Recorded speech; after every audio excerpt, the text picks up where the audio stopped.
Hey everyone, thanks for tuning in to Shutter Magazine. I'm Dustin Lucas, and today I'm going to be talking about finding the right fit within the Lightroom ecosystem. A lot of us Lightroom users have noticed that the recent changes at the end of October, Adobe has announced there is a new cloud-based Lightroom, as well as a classic Lightroom, right? All of us are familiar with the classic version of Lightroom, the desktop-oriented, and being on the Creative Cloud subscription for Adobe, now they've fully integrated their Lightroom software to the cloud. So a lot of us users, right, we're used to taking our images from our memory cards, putting them onto our desktops, and everything lives on hard drives, it's on our computer, it's running fast, nothing's cloud-based. We're afraid of the cloud, right?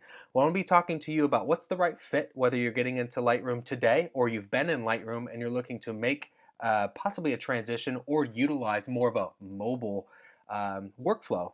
So talking to you a little bit about what Adobe has done, they have a few plans now. A lot of us have rolled into the photography plan, right? We have Lightroom Classic, which rolled over from Lightroom 6 and Lightroom CC 2015.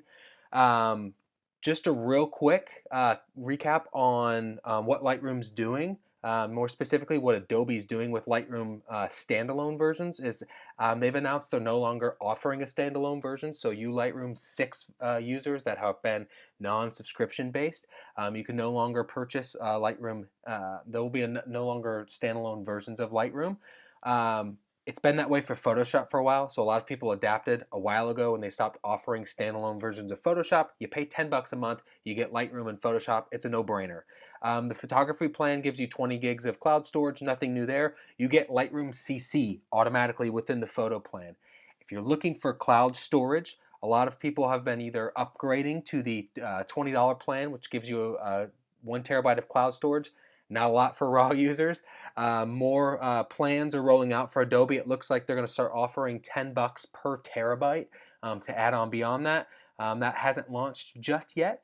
But there's also a Lightroom CC plan for those of you wanting just to be working in the Lightroom CC or the cloud-based and to have that 1 terabyte storage. Again, make sure when using the Lightroom CC plan, there is no Photoshop. This is purely Lightroom, and more first time or maybe some more of the consumer market this will be more useful for, or mobile market.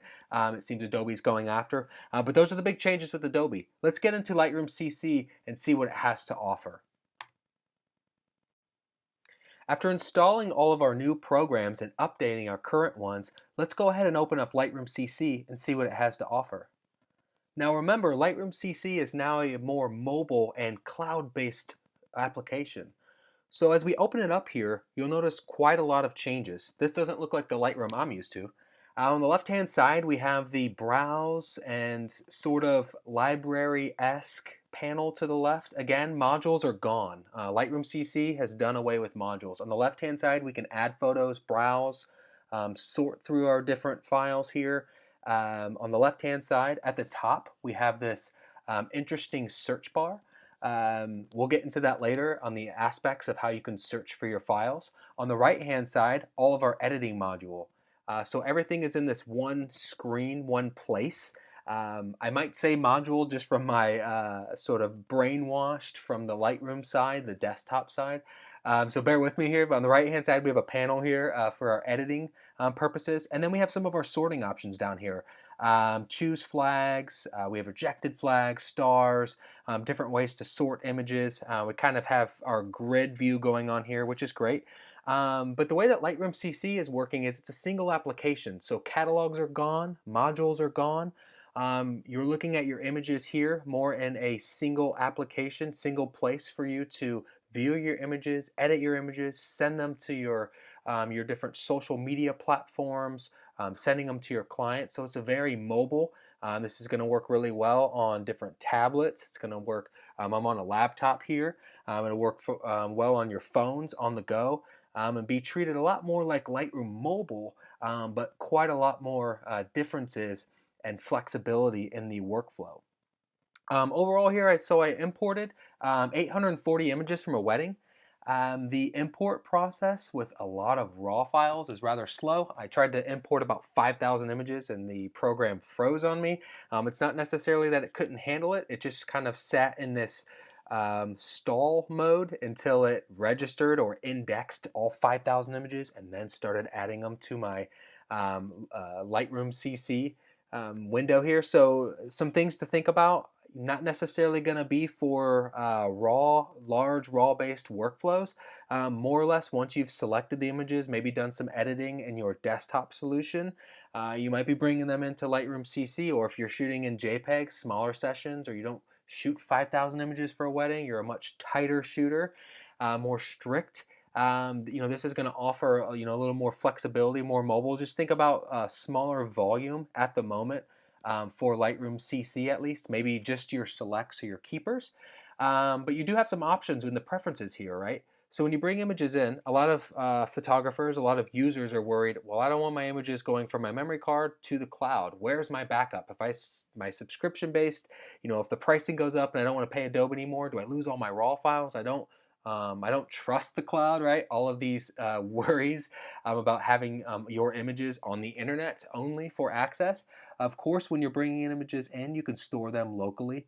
All the images onto a hard drive. Choose the destination when you're bringing them in. I highly recommend, if you're going from a memory card, to choose a different backup solution. There isn't a whole lot of backup and storage when it comes to Lightroom CC. You're better off using Lightroom Classic, or the desktop-oriented application, so that way you can have your destination where all your files go, a backup drive, or using a different program altogether when you're ingesting your files.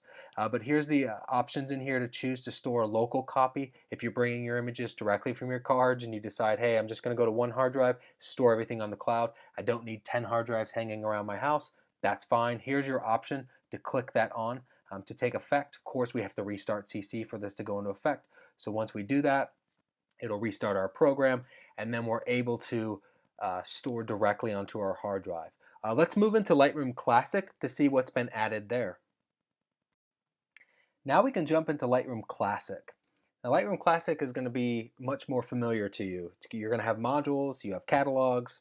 It's the desktop-oriented application. To get Lightroom Classic and Lightroom CC more in sync, you have to turn that feature on. So by clicking the Lightroom logo, we can drop down the Sync with Lightroom Mobile feature. Usually if you don't have it turned on, it says Start. Of course, you have to be logged into the Adobe subscription network to do that. But the easiest way to get images synced and specific images synced instead of all 5,000 of my RAWs from this particular wedding is I only want specific images that I want to, maybe throw on the blog, maybe throw on Facebook or different social media platforms. So I'm going to create a collection to do that.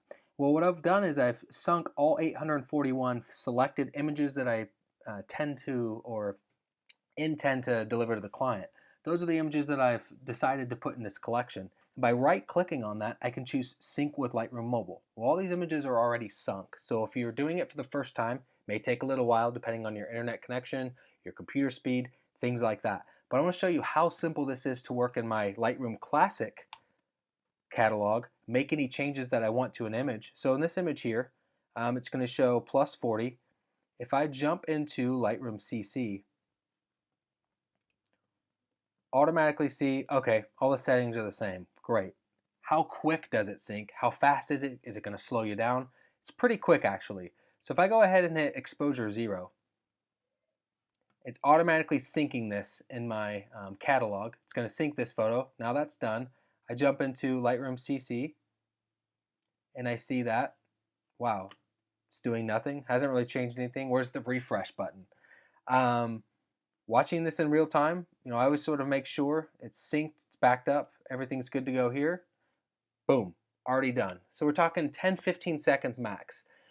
Just keep that in mind if you're doing multiple images, multiple adjustments. It's pretty quick, but if you're working in, your Lightroom Classic catalog, you're not going to be toggling back and forth to see if the changes went. They're just going to go naturally. So as you're making your changes to maybe 10, 20, maybe even 100 images, all those adjustments are going to show up. Cropping, develop settings, local adjustments, all those things are going to show up.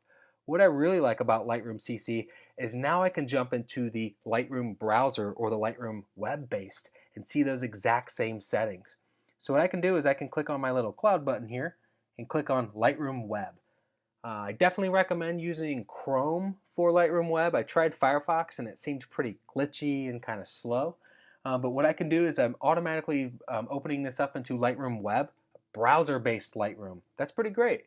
It allows you to access your images online. It's what the cloud's going to offer for you, but it also doesn't require you to have Lightroom CC or Lightroom Classic installed on the computer you're looking at. So maybe you're jumping on a client's computer, maybe you purchased a laptop, you haven't installed all of your programs yet, maybe you're just using a loaner computer. Well, you can access through your browser to access your same files, even make adjustments to sync to your other Lightroom applications. It's a full syncable Lightroom ecosystem. So let me show you real quick. I'm going to scroll down to that image that I was editing on from outside the church. I'm going to scroll through here. This, as you'll notice, the user interface for this is really, it's similar to Lightroom CC, but it's even more simple, even more mobile based for a lot of those users that are looking for a more simplistic aspect of Lightroom. So when I click on an image, I have to go to edit this photo. Now it opens up my editing tools. This clearly is not the same photo we were editing on, being that we have no adjustments, nothing going on here. So I'm going to go back one more step. And I'm going to click on X here, and I'm going to be looking for that exact image that we were editing on originally. I think it's this one here.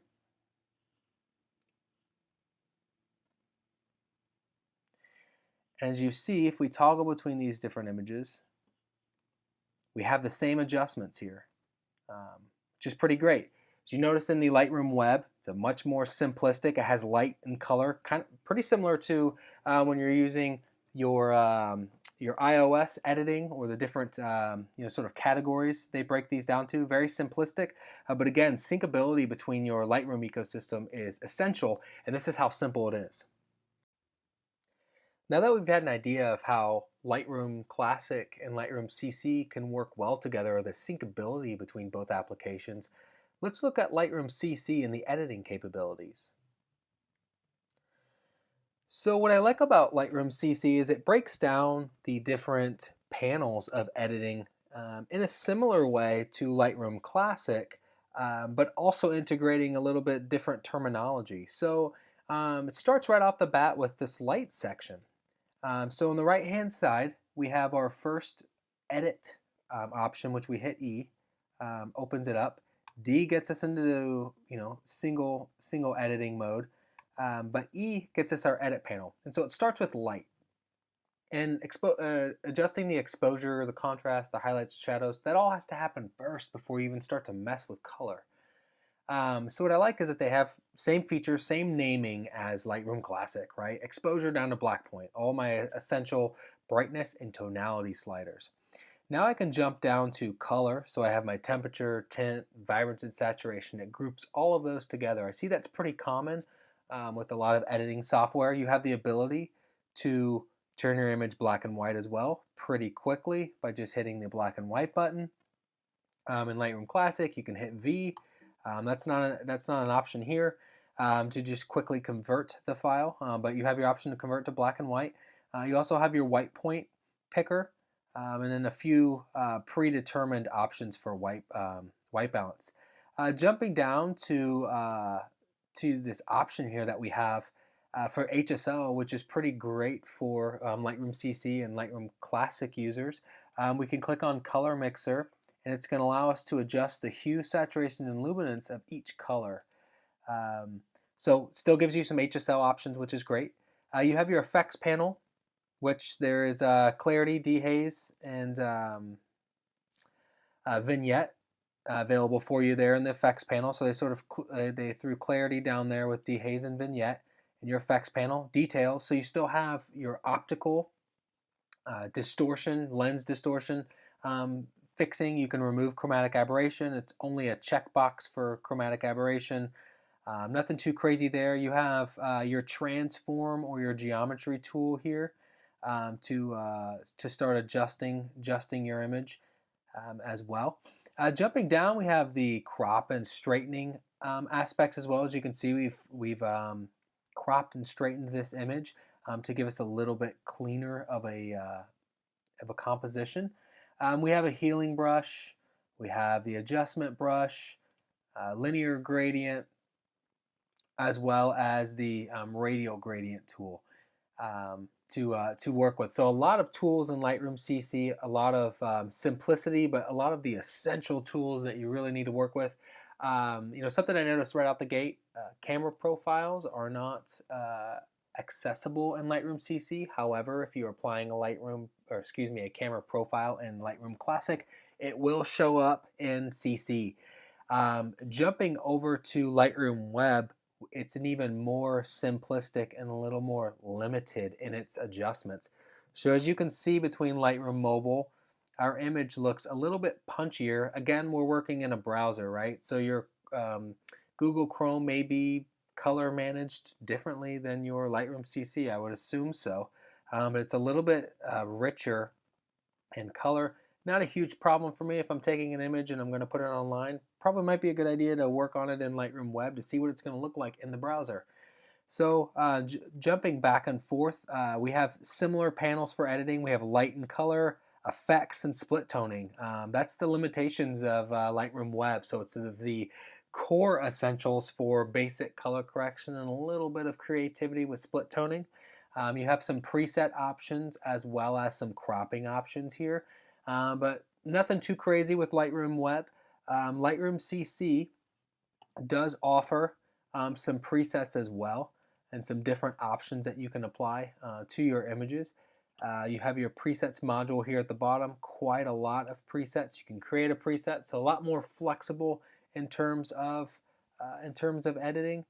What's kind of nice is you can hover over your different presets to see what your image is going to look like. I like that feature a lot. It's pretty helpful for me. But I'm going to turn off my presets, get out of that panel altogether.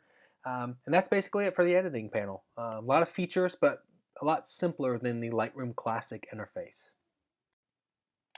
Now you may be wondering, is syncability important? And where do I fit in with the new Lightroom ecosystem?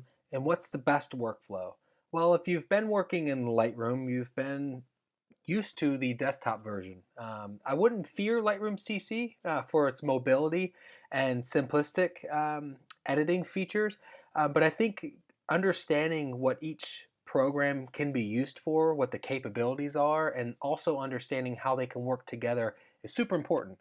Another aspect of Lightroom CC to keep the Lightroom desktop users more in sync with their total ecosystem is allowing you to migrate your catalogs into Lightroom CC. So that way you don't have to sync thousands and thousands and thousands of files or all these files you have to pick through. You can choose specific catalogs to import directly into Lightroom CC.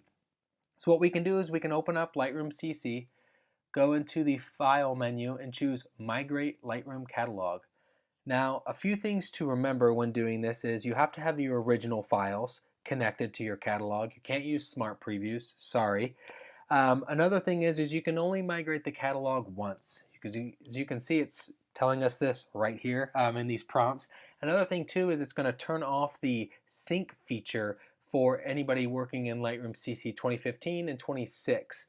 In Lightroom 6, excuse me. So what you'll have to do is you'll have to upgrade to Lightroom Classic to have syncability. So you can't work in a Lightroom CC 2015 or Lightroom 6 catalog and expect those settings to sync into Lightroom CC. So just keep in mind you'll have to upgrade those catalogs as well. We're going to go ahead and hit continue, and we're going to choose the specific catalog that we want to import. So going real quickly to my setup catalog here, I'm going to go ahead and choose to migrate this. So it's going to do a scan of all of my files, and it's already said ready for migration. So I'm going to go ahead and it's going to tell you if it has any conflicts, any issues with the originals right there as well. You may get an error and it might not work. Say for instance if no files are connected to the catalog or it's just smart previews. Good thing to do if you get an error is to close out of Lightroom CC, open up the catalog in Lightroom Classic, make sure your originals are connected, close it out, retry the process again. I'm going to go ahead and hit Start Migration. Of course, I'm not bringing over that many photos, so it's going to be pretty quick.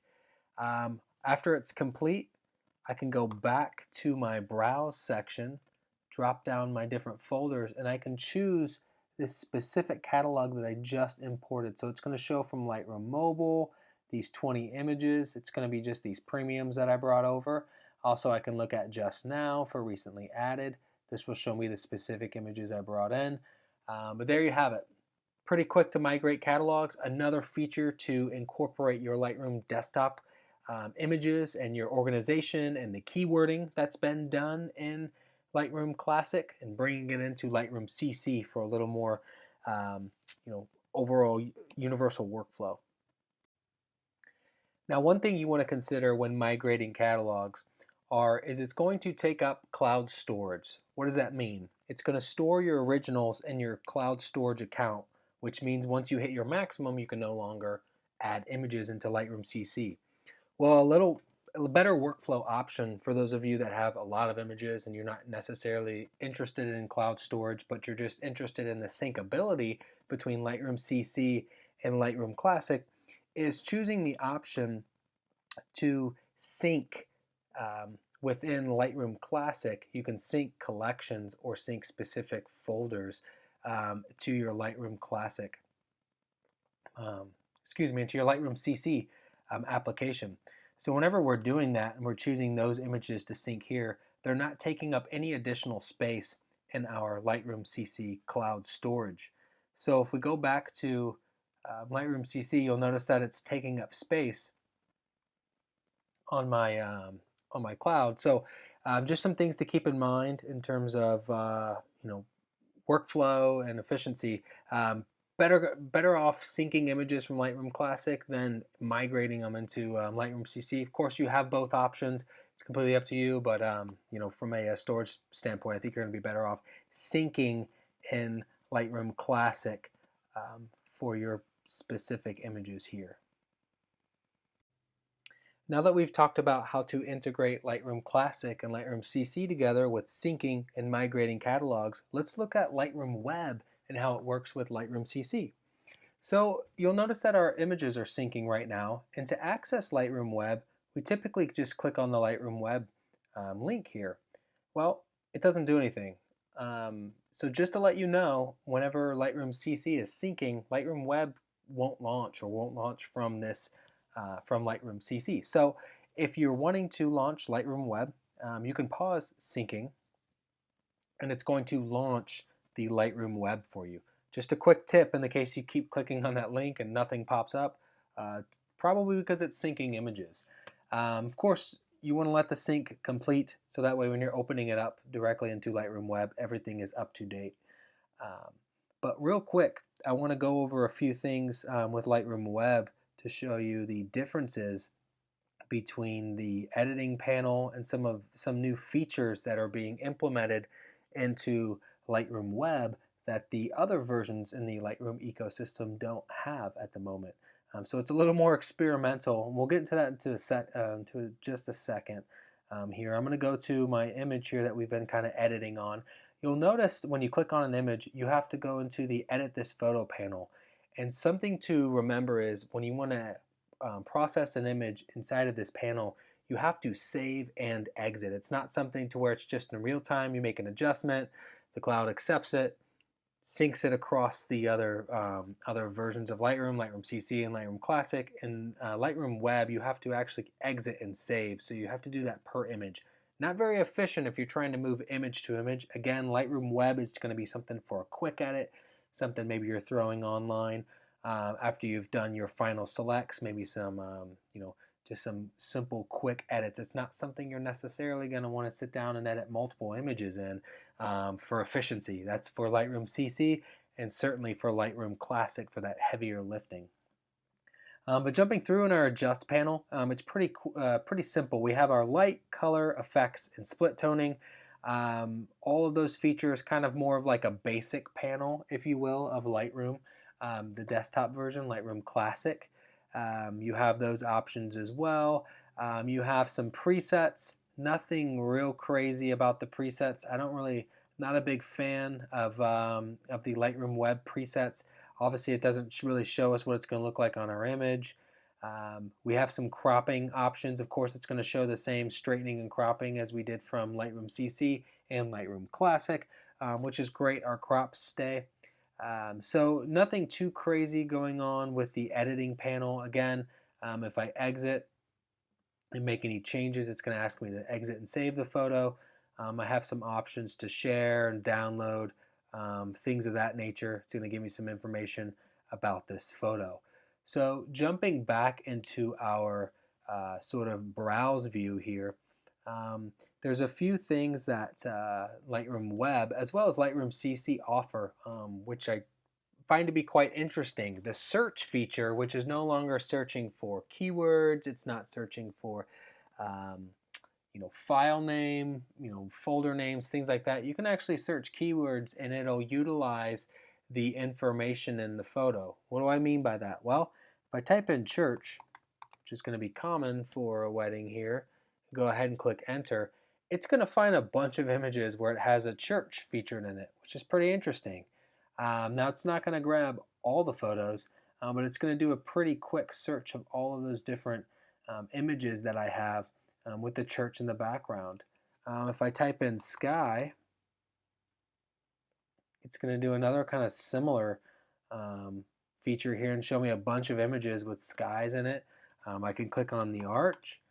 I can type in the arch. It's going to show me a bunch of images with the arch in it as well, which is pretty interesting that it's able to do that, pick up on the content. I can type in bride. Probably going to be more images than I need, but I can pull up 46 images real quick here, just a quick bride, just to do a quick variety browse of these images. So it's a kind of an interesting search option here, that you can try out different words to see what results you get. But overall, I mean, it's not going to be perfect, right? We have some engagement photos here, some photos that aren't really of a groom, images of the bride and not the groom, things like that. So it's not, of course, perfect, but it definitely has some interesting search features here that it's going through the different images and finding. So again, that's one of the newer features of the Lightroom CC as well as Lightroom Web. So we can do the same thing here. If we type in bride, it's going to pull up a bunch of images of just the bride. Again, not all the images, but it's grabbing the results. We can change some of our search fields here. If we do bride and groom, narrows it down a little bit further. Type in kiss. That's interesting. 2 kisses popped up for that as well. We could type in any number of things. Flowers, one image in here. I guess there's some flowers in the background there. Interesting. So moving back into Lightroom Web, there are some other features that that Adobe is testing out. One of those being carried over from Lightroom, the Lightroom browser version prior to the Lightroom Classic and Lightroom CC launch. In the technology previews, they had a new improved auto tone, which lets you choose which one you would use, and it records that data to give you more accurate auto tone options. You can check that box as well as this box for best photos, which we can circle back to. So real quick, if I go on to say any one of my images here, and I want to go into edit, and I want to click on auto, it's going to allow me to choose which image do I think is better, the one on the right or the one on the left. I like the one on the right, it's a little more recovered. The one on the left's a little too bright for me. This one might be a little muddy, but I'm going to go ahead and choose this one. So it's going to record that data and it's going to give me all the auto features. But again, it's a newer feature of Lightroom Web, where it's giving you an option between how it's auto-toning the image. As you can see, it had a heavier recovery, more of a kind of an HDR look to it, versus that brighter look to the left. Going back to our best photos options, kind of an interesting feature of Lightroom Web. Once we're in this sort of grid view here, we can choose best photos. So what it's going to do is it's going to analyze the photos for sort of the best of the best, and it's going to grab a sequence of images from throughout the day. Now, where I have best photos, other photos, and it kind of just chooses these different images for us, we can start to increase the number or decrease. So if I want to increase the number of photos, it's going to give me the best photos out of all of them, all 26, some of these other duplicate photos, but it's kind of grabbing images from throughout the day, which is rather interesting how it did this all on its own, right? So we have the start of the day, not necessarily telling the whole story, but it's an interesting start to thinking about how you're shooting, how images are selected, and choosing some album shots for the very end. It's definitely choosing images based on a variety of algorithms and decisions it's making. It's rather interesting getting a detail shot and just choosing. It's automatically choosing these photos for us. It's got a ring shot in there, dress shot, groom waiting. It doesn't have a bride coming down the aisle, which is interesting overall. But for us to choose, do the best photos again, maybe do it by quality, do it by capture time. You have a few different sorting options. Kind of an interesting feature overall. Again, it's not perfect, but it might be something for a first level album design. It only gave me 26, 30 photos total for this. It's saying these are the top 3 images overall.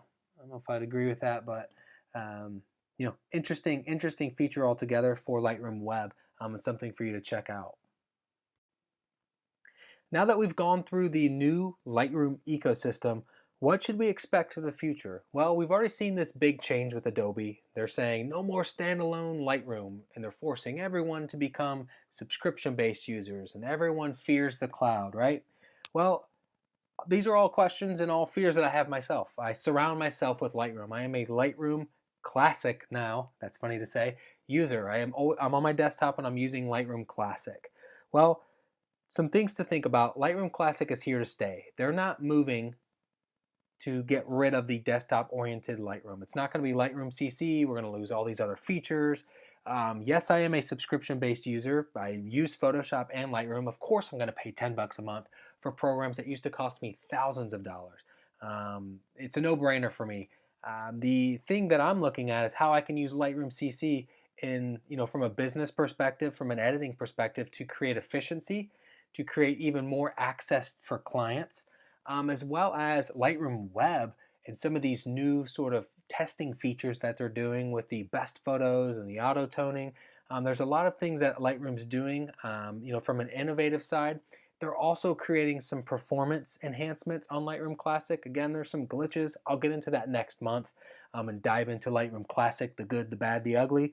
But some things to be thinking about is if Adobe's moving into this mobile market, and it's a huge market, why not you, right? So you're looking at working in the desktop version of Lightroom, and you're stuck in a catalog, and you're exporting images out, and Lightroom Mobile, not really something you're interested in. Then you have your images go to your blog. Maybe you're publishing them from your Lightroom catalogs. I mean, there's all this sort of inefficiency for mobile and mobility for different for different users. So really dig into Lightroom CC and see what it has to offer. It's much quicker to share your files, get your photos online, do some quick edits, things like that are super useful. But mobile workflows aren't for everyone. That's not what this article is about. Not here to convert you and say, mobility is the way to go. It's just a mobile market. Adobe's tapping into it. They're adapting to what their users are asking for, and that's what they rolled out for. So I definitely would, I'd be hopeful to see improvements for Lightroom Classic, Lightroom CC. Lightroom Web is, at best, it's a browser-based program. I'm not seeing a whole lot of use out of it other than kind of the testing ground for Adobe at the moment. But definitely check out my next month's article and be talking more in depth about Lightroom Classic and the masking features. Some of these things that are peering over, from Photoshop into Lightroom, things like masking, and more advanced masking besides just auto mask and things like that. So tune into next month's article and I'll be diving into that. Reach out if you guys have any questions. Thanks.